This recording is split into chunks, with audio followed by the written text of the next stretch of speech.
Hello everyone, welcome to Toyeen Talks. Ejeka enjoy. Until I'll see you in my next video. Stay safe, stay blessed. I love you all. Bye. The statement, what have you done with Damola? You, if you are doing you are Wunmi, at the lawyer only suit only do, Shagambe lawyer. What have you done to punish or to get justice for your client against Damola? Nothing was done because you know that is the truth. Àwọn lawyer tó máa sọ kiri nínú ilé ẹjọ́ tẹ́ni fún adájọ́ láyé alóyè báyìí ládájọ́ máa ń lé bọ́ta. The judge money, hey, lawyer Kabir, to buy you this, if you turn that bomb, see any gas if I get it, I will get you in for court contempt. Hello, we be. Tori ko ni rejo Gideon Maloma sunu court ni. Bi ko ma to gbe. Yala die. Ti client ma fi lo ewon. E ba wo to ba sele. Ewo Ọlọ́run da lo se. Wo lo yo. Oh, nice couple. So, he said acclaimed widow because what he reading widow as as a title for stardom. I think going about on TV station saying I'm a widow makes you a star. No, you don't get stardom that way. The only way you get recognition is if you fight for that guy who was a star, not looking for how to mend your own ego. Nobody will know you, guard you that way. Now I don't conscript for you. That if you're going to go here, there are some people you just pretend as if you don't see it. If the journalist asks you, you can respond. But unfortunately, it was not the journalist that asked you. That means they are not interested. You push it out and they say, oh, so at the end of the day, and it don't feel life way. 30 end the life way. Only one low to think Gallivant. To feel mutai too. I am now a widow. Kinne Ambaka. Oh, the no one can give this shit. Because at the end of the day, you don't care about the person in the mortuary. So all these self-acclaimed widow looking for widow association here and there, please be reminded they are not forming the association to support those that have serious case to answer, those that are avoiding police investigation. They support widows that will not be parading themselves on TV station using widowship for stardom. One for widowership will sustain. One for career. Media tour. Because at the end of the day, in all the media tour, there is nowhere you fought that you want justice for the man. So what is your widowship all about? Go back and look at all the things you have done, all you have said on all the TV station. There was nowhere you were in tears asking and challenging the authority, telling us where the truth about your husband pipe is hanging and you want it out. So what is the essence of your media tour? You just want to show Nigerians that you are a widow. You think by that you become a celebrity. Mama has some ticket to win because of the people Mohbad want to call, Daddy, I am sorry. But you go to about for a widow calling. Call they work you. Ọmọ ma lọ ṣiṣẹ́ gidi. Tó bá pé talent widow lóní, ó ma lọ jash, wá lọ jara mo. To widow tí ẹ bá tún wá lọ lebo lọ́wọ́, if you have something to, you have case to answer later. Your widow, ó ma need to ma ti lo talent here o. Pẹ̀lú gown tó wà fitted, ó ní bí tó ti ń lò. Kò sí gbogbo nǹkan tó fẹ́ start ready ó ma di. Tó bá tọ́lọ̀ bá ti lọ bẹ́ẹ̀ ṣe. Tí widow tí ẹ tún wá lọ lebo lẹ́rù. So widow rap, widow tí ẹ ma rap o. Rapping widow. Kẹ́ni ẹni tó kára tó ń jó dùndùn. Red and yellow. Red and yellow. Ó ní òun náà máa rap. So ẹ má worry. Self-acclaimed rapper widow. Pátákùpá widow. Pátákùpá widow. Ẹ má gbàgbé criminal widow. Kò tí débẹ̀ yẹn bá àwọn tó débẹ̀. So it's quite appalling, but whatever the case may be, àwọn náà ṣe kí ni, àwọn náà wọ́n ti pè jà, so we're going to get it, we're going to get started. So lápá abẹ yẹn, but we're going to be facing justice for Mohbad, and trust me, Mohbad is going to get justice and is going to get it right way. That phone, Mujadi. Amen. Because God ability stay, nobody bothered about it. We are at a stage that if the police eventually choose not to bring out, then we will know clearly that the police are aiding and abetting murderers. Because as it is now, Lagos State government on Gebi, nobody brought anything that has to do with the video to them. So they've done like advice to Gade. So the only person that can add anything to that case is the police. So it is the police that will take something to them and say, take, this is our investigation. It is only the police that can take to them. If anybody takes to them, the DPP can use, but for now, the advice is out and they are done and dusted. So it is the police that would make sure they look into the one in the ass. And that is how close we are to justice for Mohbad. I realize that eventually, Toba Tushu Desale Koko phone here. We want to see whether the video in that phone is 3 years. And now, Wunmi said it is me and Zomo that were fighting. Zomo said, hey, Wunmi, it is not me and you. It is you and Mohbad that were fighting. Ejo, I need the Zomo, I need the Wunmi. We want to see both of them. I want to see the video. So, Kosibi on the year. And guys, don't forget that 10th of April, 10th of April 2025, we were meant to have a justice concert. So now we are having Mohbad Symposium and a Human Rights Summit. I've shown you the first Human Rights Summit we did. So Break the Silence Foundation, we are having the second Human Rights Summit. But of course, our subjects now, I'm going to be doing that. I'm going to be using the summit to support the quest for justice for Mohbad. So all human rights activists, lawyers, volunteers, we're going to be coming together on the 10th of April so that the resources I want to mobilize for justice concert tafeshe and transfer lossi rally nikon lossi or the Commissioner of Police.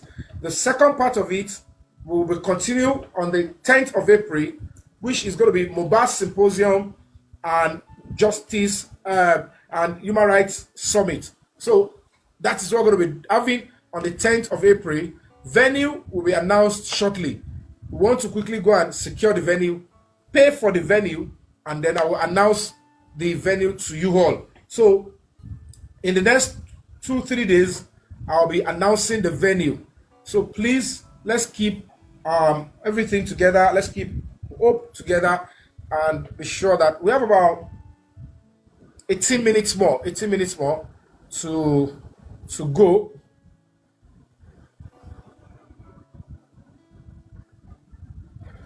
I want now to see Pombio.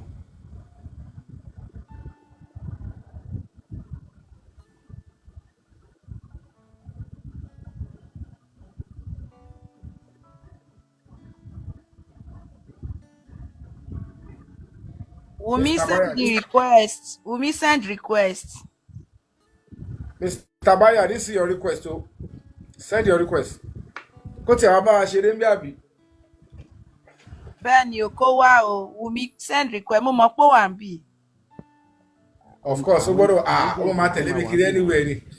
Ẹni tó parọ́ mọ́ mi, ẹ o bí ẹni tó lè parọ́ pé mo block òun just to subject me for dragging. Tó tún ní èmi sọ fún Dàmọ́lá pé kó parọ́ mọ́ òun ibẹ̀ mo ti mọ̀ pé so this is who we are dealing with. Okay, èmi ò tiẹ̀ anything against anybody. I'm just doing my own thing, looking for justice for Mohbad. I don't care who did it. Let the truth trace the person and then Mohbad get justice. That's the only victim to me. The only victim is Mohbad. There's no victim anywhere else. As far as I am concerned. Lẹ́yìn justice, Wunmi fẹ́ ganu sí yín ni. Ó wò bóyá kò ń ganu sí yín. Gbogbo àwọn ìyá ẹ̀gọ́, gbogbo àwọn ìyá ẹ̀gọ́ jà fún mi. Wọ́n fẹ́ ganu sí yín. Wọ́n fẹ́ ganu sí bọ̀dá yín. Àní customer Mr. Yomi. Àdògán ti tó mo yọ̀ǹda ṣe. Mo fẹ́ transformer. Báyọ̀. Ẹni tó tún parọ́, ó ní èmi sọ pé ó ní èmi pe ọmọ ní kinní kan. Ó ní mo pòun ló pa. It's terrible. Bayo, you can unmute your mic. You can have the floor now. Yes, sir. Hello, Mr. Yomi. I'm with you. Okay, she goes, sir. This is our first time to come to TikTok talking. I've been following you guys This is from the day first one. time. This is my first time, yeah. From what? Oh, welcome on board. Let me give you a clap. Yeah. Oh, Thank you. it's clap. Clap, I want to give you.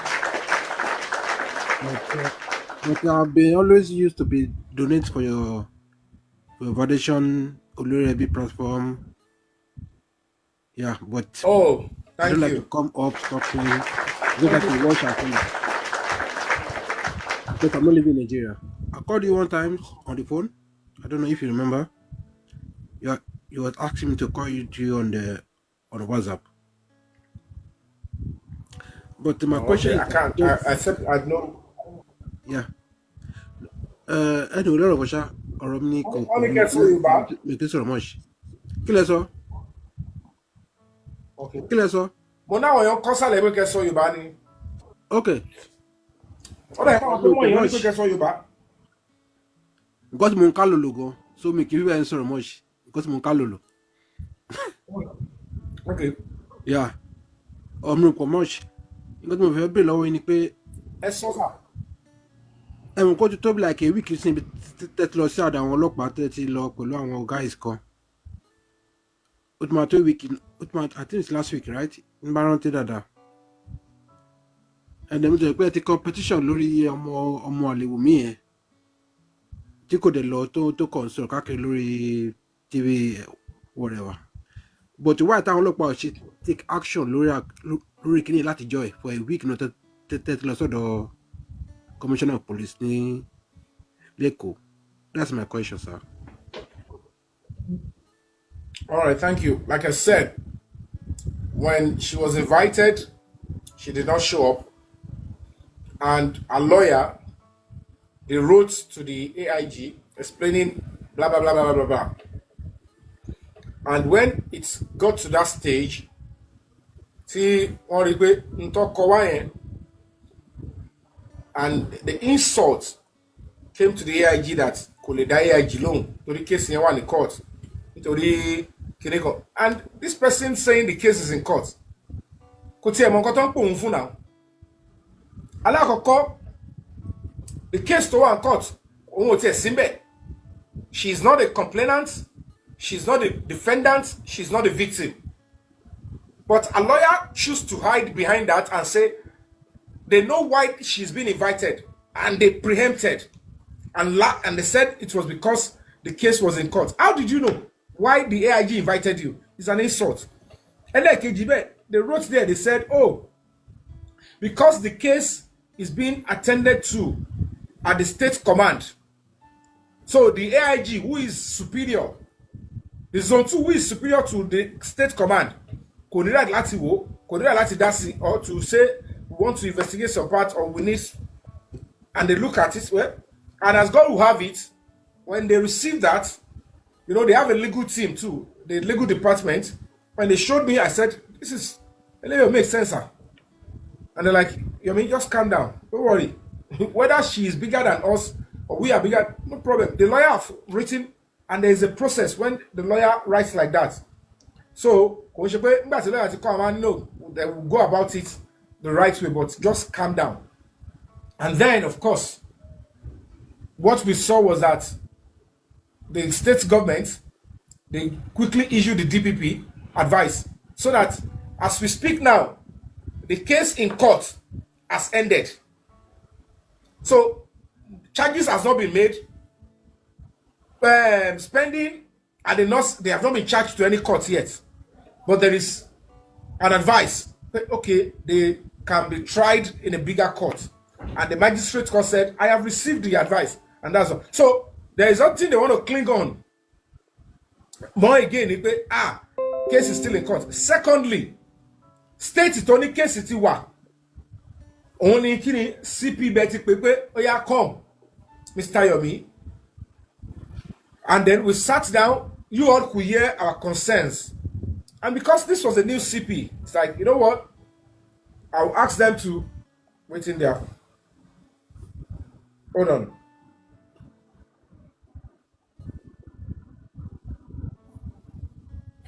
Hold on, guys. Wunmi, tap on your screen. Tap, tap, tap, tap, tap. Don't be useless. And you are tight, Mr. Yomi. Please, always work on your security. Oh, okay. Mbo. Shemi. Yes. Shemi Abi. Yes. Sí wàhálà, Ọlọ́run aṣọ ògbó. Yeah. Kò sí wàhálà. Ṣé mọ̀ pé ilé ayé yìí bó ṣe gba gẹ́gẹ́ tó ó tún gba pé you just have to stand by what is right. If everybody continue to live in fear, àwọn apá náà, àwọn gbọ́dọ̀ pa náà, mi ò gbé. So basically, kí ni mo ti sọ lẹ́ẹ̀kan náà? She gave an excuse that the state command are on the case, and what they were able to show quickly is that no, it doesn't work that way. The CP invited me and invited the head of Panti. Ẹ bá gbàgbé pé wọ́n ti tarọ́ lọ. Wọ́n ní head of Panti yẹn gbà yẹn wọ́n ló fẹ́ mú mi, wọ́n ní mo ṣe fake stamp, mo ṣe kinní kan, kò sí nǹkan tí wọ́n sọ tán. The CP summoned him, and 4 or 5 of the officers that were there when they did Mohbad's case from beginning, they were all brought in, and they asked us to express ourselves. What did we have against them? And I read my speech, and other members of the panel, they asked questions, even some of them, like CP, we don't want them. Remove them from the case totally. And the CP appeal, like, you guys should calm down. I don't want to go into details of that meeting because one joke, one fẹ́ mọ kí ló ṣẹlẹ̀ ńbẹ̀. Wọ́n rí yàn tó lè ràn wọlé. Bí wọ́n dẹ̀ ti ráwọn èèyàn máa wáyàn tó fẹ́ bribe náà àtàjọ wọlé ni. Kó wá sọ nǹkan tó ṣẹlẹ̀ ńbẹ̀ fún wọn kó lè mọ̀ bí tó fẹ́ lọ cover. Why they àmọ́ kọ́ máa sá kìtìkìtì wọ́n máa sá lọ bòmíì. They will be looking for parallel place to go so that they can flesh some muscle. But whatever gbogbo ohun tó bá fẹ́ ṣe wọ́n máa padà fi tẹ́ra wọn ni torí àti kọ́ tọ́wọ́n bá ṣọ́ra ohun tó bá fi máa di àbáwọn tó bá lọ sábà tọ́wọ́n bá fọpọ́ lọ sí nǹkan máa ṣe wọ́n pìtìpìtì bá bá wọn.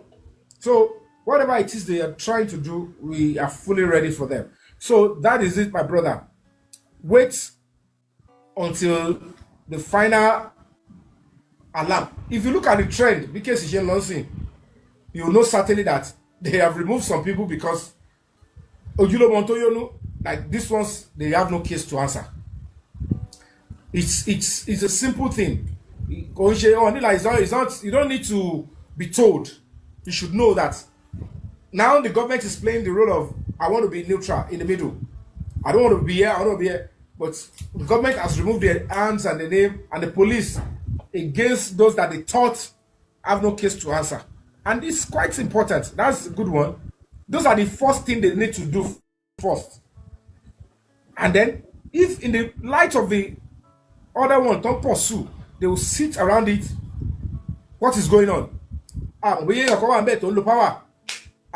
we know is that there's somebody within the police rank, according to the undercover, I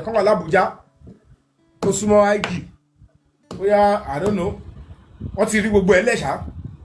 So they know everything and they want the person to abuse his power fully before they come out to say, you know what, we'll let you know that you are nobody. So time yembo. So whatever the case may be, round on one power entire no more money. What is share that wari, what is table fun wari, but what I think ben ṣe gbo yen kò kan anybody mi ò mọ̀ pa nto bá rí nbe ko fara mọ́. Wọ́n ní kó abuse power fún wọn. Ko lu àwọn gbogbo sí kan tó ṣe tawon rí. So when it is time to resolve all that, they will look into it and say, okay, and then the truth and justice will come out. And that's what I will say. Me need lots of straight. So, kò sí nǹkan fẹ́ ṣe sí. Okay. Ẹ ṣé gan. Aṣọ Mr. Yomi. Mr. Yomi. Ẹ jọ̀ọ́ má bínú Okay, go on, Mr. Bayo. ẹ jọ̀ọ́ fẹ́ bá yín sọ̀rọ̀ kan bí like maybe like advice àbí ẹ̀bẹ̀ mo fẹ́ bẹ̀ yín. Ṣé lórí bí àbí ní tàgbà àbí ní kíní? Now báyìí sìn. Ṣé lórí justice on bad ni àbí? Exactly. Nǹkan tó Exactly wo? On justice on bad or personal and pami? No, not personal or anything. But Go ahead. Time was one with pé gbàdúgbà tẹ́ lọ sí sọ́dọ̀ àwọn ọlọ́pàá yẹn pé Mr. Goresi jáde gbogbo wọn jáde wọn kàn ń sọ́ọ̀tì and I know the reason is that because of nǹkan ọjọ́ tẹ́ lọ yẹn it was so wọn ọ̀dẹ̀ mọ̀ ọkọ tẹ́ ẹ sọ ọ̀kára Goresi ò yá mi lè máa ọmọ ọkọ tẹ́ ẹ sọ ẹ jọ ẹ má dá sí wọn ẹ má sọ anything tó àwọn kan sọ pé wọ́n sọ báyìí wọ́n ṣe báyìí pé anything tó bá tẹ̀ sọ ẹ má dá sí ẹ jọ. May God protect you in Jesus' name. Ẹ mọ̀ pé tí wọ́n á ṣe pé bóyá social media kò fi àyè gbàrà nù ni. Gbogbo àwọn tẹ́ ẹ̀ sọ ìwọ̀n ṣèjú kọ́kọ́ jókòó sórí. Why will you be seeing an NGO tó ń ṣiṣẹ́ lọ takuntakun báyìí? Tí any platform kan èèyàn kan máa jú ká máa analyse ipa mi ẹ̀ máa fún wọn l'audience kò make any sense now. You are doing a great job. Gbogbo job. òṣì kankan náà You are doing a great check káàkiri. Yìí tó máa ṣe pé social media kò ẹ má máa sọ pé àwọn ẹ̀ ẹ̀ orí. Don't be thinking they are doing could make any sense. The only difference is that they were trying to play a role that they were there before me. No. They are only doing TikTok. They are doing Justice for Bad on TikTok before me. And this is not even competition. Because NGO, because you need to be offline. But let's get to what in sorrow. Kò sí tó kọ lẹ́tà lọ sọ́dọ̀ ọlọ́pàá lọ sọ́dọ̀ governor lọ sọ́dọ̀ anywhere láti jọjọ́ yìí ọdún kan ẹ bá lè very results ṣẹlẹ̀ òbí torí pé some cases they will shout on social media and government and police will pay attention. You now think it's peculiar. That is how long cases stardom will just come because very dark man kọ lẹ́tà lóbi ọkàn ó kọ àwọn tó popular ó attack wọn ó dẹ̀ popular ẹ̀dẹ̀ rẹ̀ bẹ́ẹ̀ náà lọ yẹ kó yàtọ̀ sí owó case. It's not that way. So not all cases that you sit in front of your I will never put your consent to read upon babe. About that way, you know our book here. To bá lọ sí ọjà kẹjà consent to read. Ẹ má dá yẹn lóhùn jọ. Yẹ kò máa pariwo tí ẹ kó máa yẹn máa pariwo. So báwo ni NGO? Okay, ẹ tẹ ẹ kú bò tiẹ̀ kí má tẹ̀ lórúkọ. You see an organization working so hard. Gbogbo lájọ pàtí gbà tí mo wà lálàkọ́ àgbà tó sọ pé mo sá àti kò sí tó ìṣẹ́ ní ti láṣẹ. Mo ti lọ protest iwájú court àti protest iwájú assembly mo ti lọ sí estate Mohbad mo ti lọ sọ́dọ̀ neighbor mo ti wọnú ilé Mohbad mo ti lọ sí hospital. Ó jẹ́ má fi wèrè lẹ́nà ó ṣe gbogbo táwọn yẹn ṣe wájú. You really try àwọn ẹ̀rín ọkọ̀ mo ti lọ sí police command mo ti lọ sí zone 2 mo ti lọ sí party. Family just remain focused. I'm focused. I'm saying that why would some people that are not doing 1/10 of this will be telling you, oh, ni kini what oh wow kilo ṣe. Àwọn má dá wọn lò. Lepa atẹ́gùn mama ṣe. Oh yeah, you be today. Could make any sense now. Every ìgbà tí mo ti lọ zone 2 ìgbà tí mo ti láti. All their rants are only on TikTok. So you are on ground. You don't need to bother yourself about those. You're expecting that. Oko babole ni po. Results yẹ kó máa jáde po. Ní bá ń ṣe ni bó ń lọ bọ̀. Ẹ wo gbogbo ọ̀rọ̀ tí Wunmi yẹn ti sọ ní corona inquest gbogbo ẹ̀. Ṣojo mọ́ ìtò ń ṣe nínú wọ́n press tour tó ń ṣe. Ó kàn takura ni. Ìjọ tí tá sọ yìí tó bá máa pàdé gbogbo ọ̀rọ̀ tó ń sọ yẹn ẹ rí pé pìtìpìtì ntó aṣàbọ̀kọ̀ tó ń pè nílé ẹjọ́ gbogbo ẹ̀kẹ́ tó dúró bí bọ́ǹsì àwọn àkàrà tó gbọ́ kòró òró yẹn.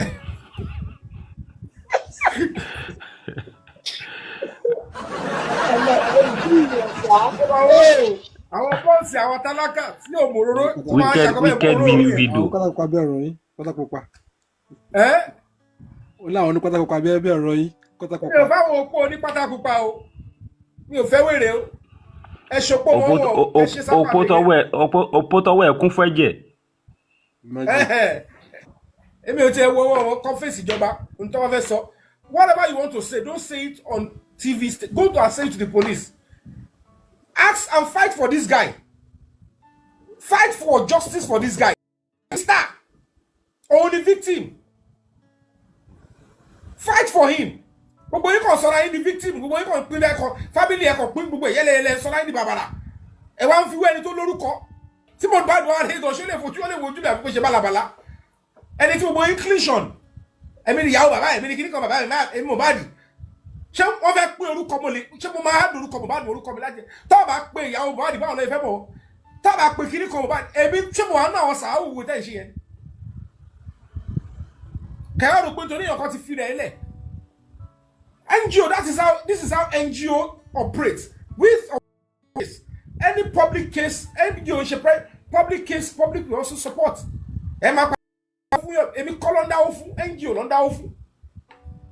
and we are doing many things that is bringing results.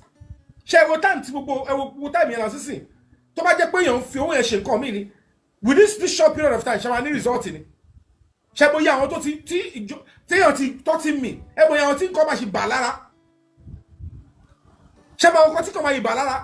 so at the end of the day, they're just speaking a mess and they're full of themselves online. You don't accept such. You ignore them.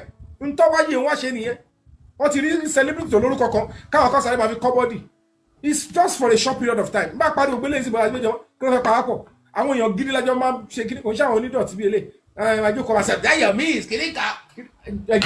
Who are you?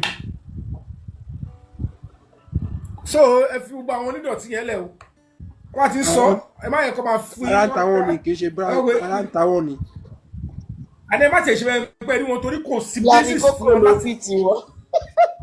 Larry Coco lo fit won Reyida Larry Coco. What we lady? I want to fix stamp kiri. Me more stamp Mr. Yomi. Yeah, Mr. Yomi, there's one thing I want to call your attention to. There's this guy called Konibaje. I want you to put him to where he belongs, as you did to Larry and King White.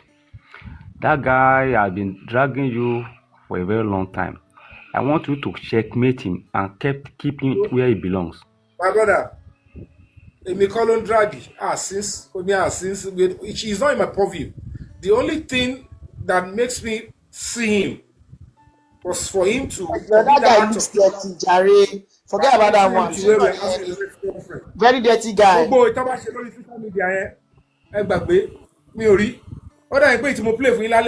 I just saw it yesterday. So it's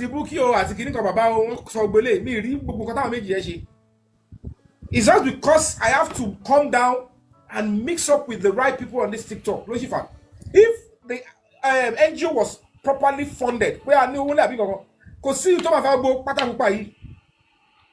that is the only advantage they are getting. As a matter of fact, nítorí kókó kọ́ lè dàbẹ̀ pé ojú ẹ̀ náà ò sáfógun ló sì dà pé àjọ ṣe gbogbo àrùn ìjọ lórí kìíní ayédà. Èmi result lèmi ń lé èmi lọ fèsì ibi tó yẹ kí wọ̀. I'm facing getting result, speak with the right people. Àwọn yẹn làwọn máa rí ṣé wọ́n ẹ̀sìn ọkọ̀ àwọn àjọkọ̀ máa gbọ́ ìtàwọn yẹn ṣe lórí social media. Because wọ́n rò bóyá kíní yẹn yield result kò yield kankan. Nítorí ẹ kẹ gbé sílẹ̀ kẹ ẹ jáwọ́ lápọ̀ tí ó yọ kẹ gbómi lákaná ẹ kàn ṣe bálabàlá. I am saying. So it's quite appalling. And you come kini kon bàjẹ́ njo o si jo o. Ẹ jẹ́ ká wọn gidi bu mi kele so pon bu mi ko sha wọn ẹ lọ ma jẹ. No. On bu mi pé mo ṣe jà fún human rights. On jà fún ẹ wá ní kí ma face àwọn yẹn. Energy da. In tó ṣe the act of criminality is what I'm going to punish it. You understand? So that's just it. Yeah, so that is just that. So anybody say anything? That guy. That guy is too small. He's too dirty. I don't even know what to compare him with. So kill a feather and loan for. Magic kó bàjẹ́ bí kí ló ń pè. Ai. Kò sí nínú ẹ̀. At all.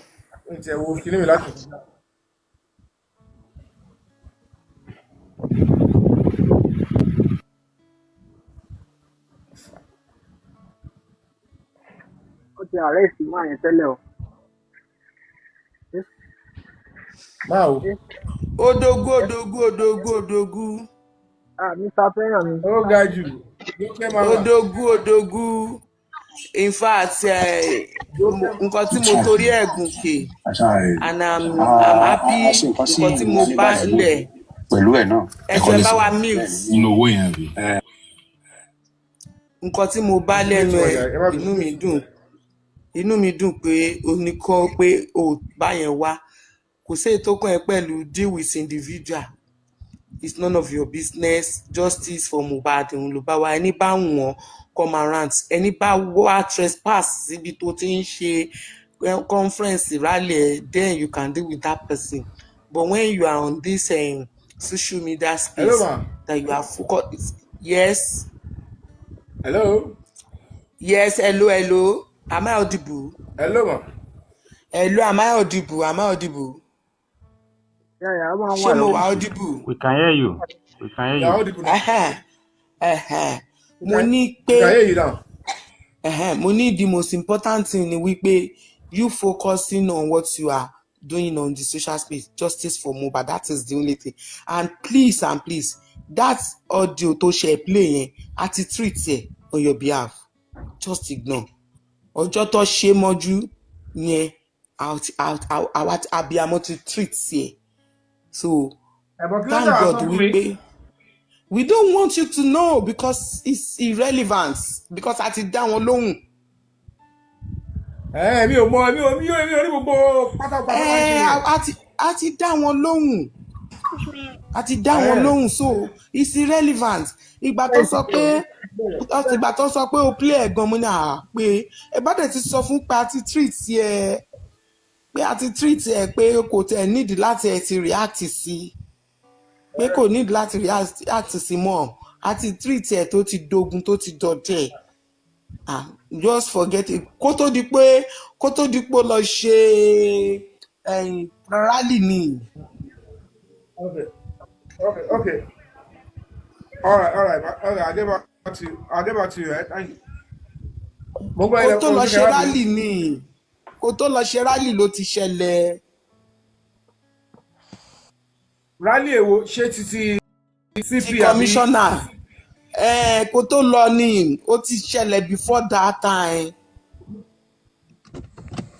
Kò ṣẹ̀ṣẹ̀ ṣẹlẹ̀ ó ti ṣẹlẹ̀ a ti fi fa wàhálà àti fi fàjọgbọ́n àti fi fa wàhálà àti fi fàjọgbọ́n. If I had even invited baba èmi ò tiẹ̀ invite baba náà mi ò tiẹ̀ pọ̀ wọ́n so kárí mo tiẹ̀ wá lọ invite that's what he would have done or he would just.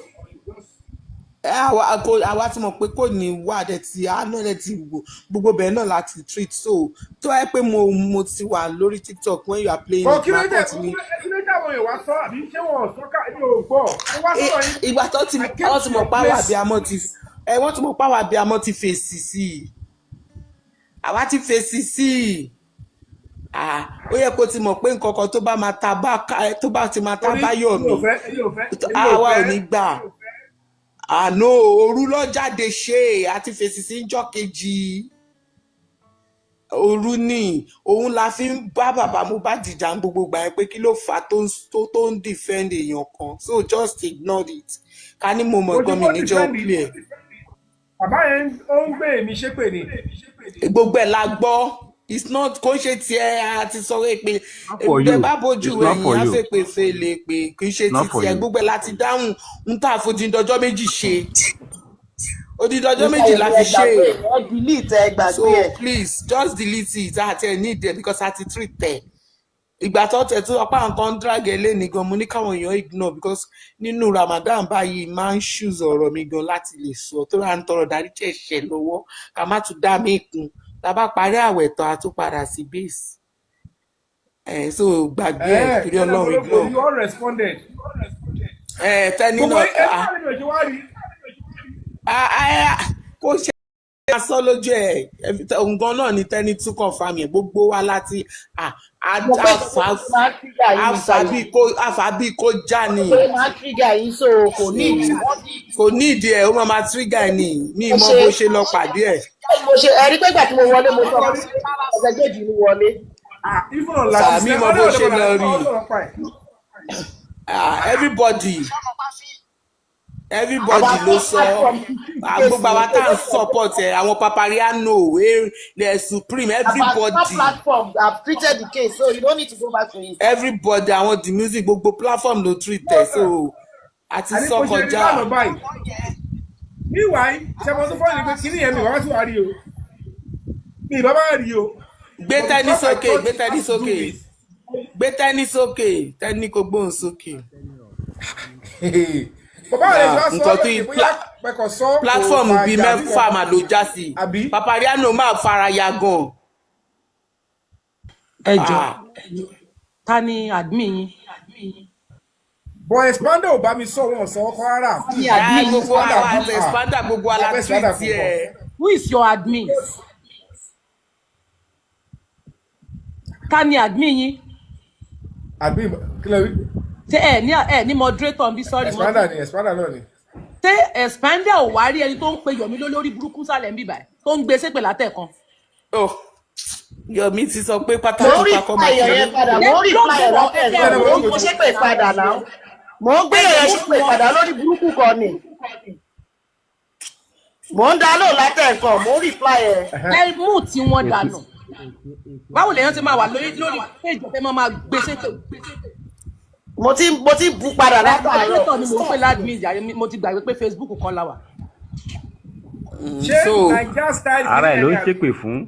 Òun náà abuse látàárọ̀ and then ìkan wà níbí báyìí sìn tó ní òun NGO àbí kílẹ̀ ló korúkọ rẹ̀. Ní wọ́n ti sàṣìṣà lágbọ́n. Ó lóun. Bóyá sọ́dọ̀ kẹ̀kọ́ mo ń reply ẹ̀ rí pé mo máa ń mute ni mo lọ reply ẹ̀. Fi Adémọ́lá Táíwò ṣe moderator ń sin á lè máa block wọn á máa mute wọn. Mo ti ṣe. Gbogbo wa láti sọ̀rọ̀ lọ́bẹ̀. Gbogbo wa àtẹ́ni everybody Papariano tiẹ̀ ó bọ́ra lẹ̀ tí ọ̀rọ̀ yẹn ni. Everybody ti jà kọjá lórí ẹ̀ kó tó ṣe rally ni. Expander gan àjọ fa gbogbo ẹ̀ fún wọn lọ́dọ̀ mi náà ni àti sọ ti pẹ́ ó ti lé lọ́yà. Èmi ò kí play video ẹ̀ but èmi reply èmi máa before rally before rally kí ó ṣọ̀rọ̀ ọ̀sẹ̀ kan àbọ̀ nsìn. Níjọ́ tí picture Somo jáde ìjọ́ kejì ẹ̀ ni wọ́n lè sùn tí blogger wọn fi pe bàbá lóru kò lè sófẹ́ sí sòtẹ́ méjì tó ń gbọ̀n kiri wọ́n fi ń dáwó fún o wọ́n ṣe kinní kan. ọjọ́ tí ìyàwó dárúkọ Somo. Ìjọ́ kejì ni. Ẹ̀ ní picture Somo jáde. Mo ti dé láti Ghana bó ṣe lọ. Ó dà pé Ghana lọ. After Ghana trip ni. Ṣé wọn ò sí Ghana bẹ́ẹ̀ yẹn? Ghana náà wà nù. No, after Ghana trip ni. Ghana ni mo wà. After Ghana trip ni kò ṣe Ghana ó ti dé. Ọjọ́ kejì ni tí mo travel bí. Ọjọ́ kejì tí Wunmi tó sọ̀rọ̀ interview tó dárúkọ Somo lórí live. Ṣé Wunmi ló dárúkọ? After Ghana trip ni. Màmá Jókèmù jọ yẹn. Ńlẹ̀ wá sọ̀rọ̀ nípa Somo yẹn. Ọjọ́ kejì yẹn. Ìjọ yẹn lẹ dárúkọ pé somalization ọjọ́ tẹ ọ̀dọ̀ Màmá Jókèmù sọ pé somalization jọ yẹn. No, níjọ́ tí Wunmi dárúkọ. Ṣé àpé Wunmi ló kọ́ sọ ẹ̀yin wá padà sọ wípé somalization lórúkọ péjì ẹ̀ ń jẹ́ lórí TikTok. So ọjọ́ kejì yẹn gbọ́gbọ́n ní ilé ìṣẹ̀lẹ̀. Kò sẹ́ni tó mọ orúkọ péjì ẹ̀ but ẹ̀yin wá ní pé somalization ní orúkọ tí péjì ẹ̀ ń jẹ́ lórí TikTok. Ṣé àpé everybody máa gba sírìn ni because we want to know who is Somo. So ní picture yẹn wá jáde ìjọ́ kejì ẹ̀ lóru mọ́jú ìjọ́ yẹn ló lọ jí bàbá tó pe bàbá lóru mọ́jú. Òru ló pe bàbá mi. Ẹ gbàgbé ẹ delete ẹ. Ìyá ẹ gbàgbé ẹ sẹ́rí ìyá Mohbad náà ti ṣe pé ń ta so gbogbo yẹn everybody ti dá lóòótọ́ ẹ̀ ti kọjá lọ. Ló ṣe pé ìyá Mohbad náà jáde àbí? No, mo ní ṣe bí ìyá Mohbad náà ti ṣe pé so gbogbo Yomi yẹn ti lọ that one no water again. almost all the platform tó ń everybody support ti ẹ ló fún jà ń everybody jọ ní yẹn èsì tí wọ́n fún wọn àwọn almost all the platform. Even our ẹ̀kan Oh, ẹ yẹn keep ti ẹ̀ lọ. we Tẹ́ ń bá don't mọ̀ pé even tẹ́ go ń bá back. mọ̀ pé ó ṣẹ̀ṣẹ̀ rí tó fẹ́ play ẹ̀gan mi ní jó tẹ́lẹ̀tẹ́lẹ̀ play ẹ̀ anything tẹ́ bá rí i pé wọ́n ti sọ either ìyá ọmọ I bàbá said it ọmọ too when I came tí in. wọ́n bá ti abuse yín You don't need to play tí that. bàbá bá abuse yín tí màmá rẹ̀ abuse yín just keep it wọ́n ní aláṣeyọrí là máa ń keep it sẹ́